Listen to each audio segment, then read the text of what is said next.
A great way to get started with using Power Automate is to use the templates. You can choose from a wide variety of templates to find the one that best matches your scenario. Once you've found the template, you can tweak it by adding, editing, or removing triggers and action. You can even copy and paste actions in the same flow or across flows to speed up your tweaks. So let's take a look at a scenario. A conference committee is looking for a solution where they can find which attendees have diet restrictions. They can provide a form for the attendees to fill, and the data is saved somewhere. Furthermore, it should create tasks for the committees and also post the form entry in a social collaboration place. The form can be built using Microsoft Forms. The tasks can be added in Planner.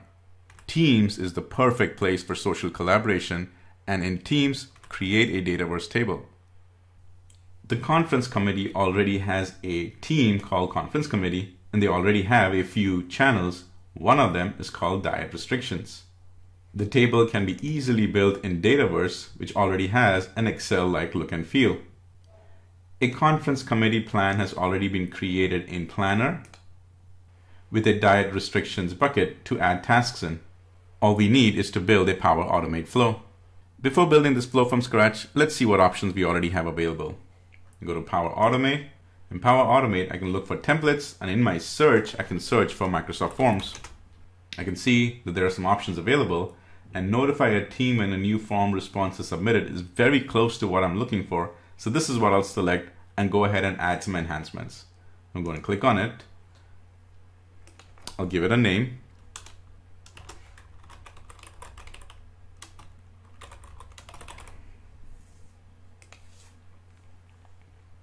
I'll select the ID of the form, which is right here. Team to notify, it is going to be the conference committee, and the channel is going to be the diet restrictions. Let's create the flow. It says the flow has been created. We'll go and view the workflow, and there it is. So now all we need to do is enhance it. Let's click on edit. Once it is posted, we need to do a few more things.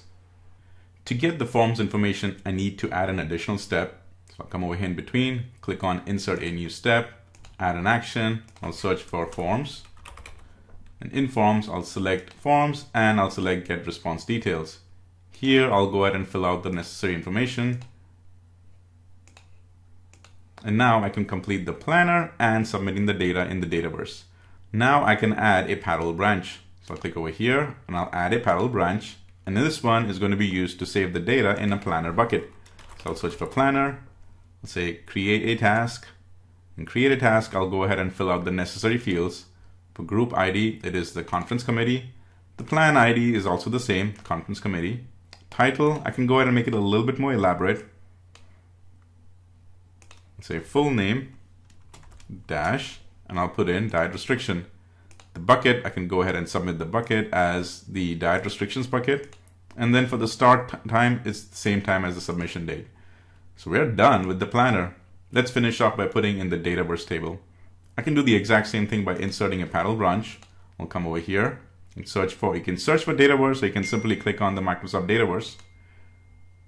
I'll go ahead and say add a new row, choose the table, conference reservations,